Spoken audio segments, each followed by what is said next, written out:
Bonjour, bienvenue. Dans cette playlist, on aborde les concepts sur l'ORM Odo, de Odo. Euh, Aujourd'hui, j'ai décidé qu'on parle de l'ORM Odo, principalement de la méthode browse. Et si vous vous rappelez dans les vidéos précédentes ou dans l'une des playlists, on savait déjà comment se connecter à un conteneur Odo. C'est ce qu'on va faire là. Et également, comment accéder au shell Odo. Pour accéder au shell Odo, on s'est dit que c'est Odo shell suivi de -d, puis du nom de la base de données. Donc, lorsque ça c'est fait, on accède au shell Odo.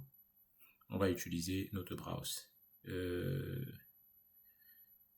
C'est utilisé pour obtenir un ensemble d'enregistrements à partir d'un ou plusieurs ID de la base de données.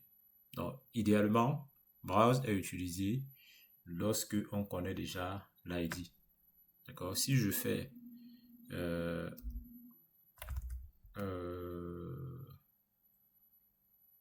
les partners et que je veux récupérer tous les partners qui sont dans la base, alors on avait dit que c'était le self. Après le self, env, et il faut préciser le modèle. Notre modèle ici c'est res.partner. res.partner, et on peut faire un search. Vous voyez, le truc avec le search, c'est que on peut rajouter des conditions. D'accord? On peut rajouter des conditions rechercher suivant et pour rajouter des conditions, il faut passer un tuple en paramètre. Voilà. res.partner, j'ai pas bien renseigné le nom du modèle. Voilà, là c'est bon, il est content. Ici je fais un print.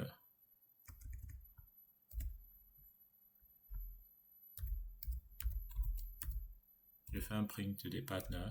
Vous voyez, on a la liste des partners. Je peux bien dire que avec le search, on reviendra sur le search très bientôt. Je peux dire que l'ID du partner doit être égal à 45. Donc, si je fais ça, 45, on fait ceci et on va refermer là. Parfait. Voilà, ici je fais print partner. Vous voyez, il va retourner celui qui a l'ID 45.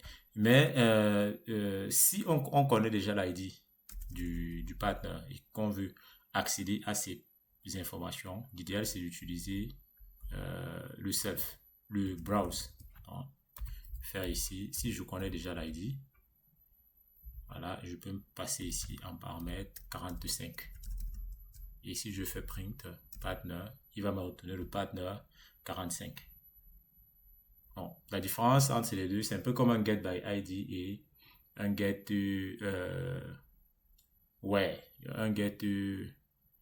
un select étoile from. Ouais, donc récupérer suivant certaines conditions et récupérer en fonction d'un élément bien précis qui est l'ID. Dans le browse, il faut le prendre comme ça. Et l'un des costauds avantages aussi, c'est que le browse n'exécute pas immédiatement une requête en base de données. Pour récupérer les informations, elle va d'abord créer des références à ces ID en mémoire, changements différés ou lazy loading. Et les données de chaque champ seront chargées uniquement au moment où vous accédez dans votre code. D'accord? Et il y a ce côté de lazy loading, il y a la gestion des ID existants. Si vous fournissez un ID qui n'existe pas en base, il n'y aura pas d'exception qui sera levée. Cependant, une exception sera levée dès que vous tenterez d'accéder à un champ de cet enregistrement. On peut le faire maintenant. Si je fais ça, je mets ici 405. Il va pas générer d'erreur, mais si je fais un print sur le name, par exemple, du partner, là, il va générer une erreur parce que ce partner-là n'existe pas. Par contre, si je fais un browse sur le partner qui existe et j'affiche le name, là, il n'y a pas d'erreur. Donc, la différence entre... Parfois, vous serez confronté à choisir soit le browse, soit le search. Si vous voulez faire une requête en base suivant certains critères, l'idéal, c'est d'utiliser le search avec le domaine. Si vous voulez juste...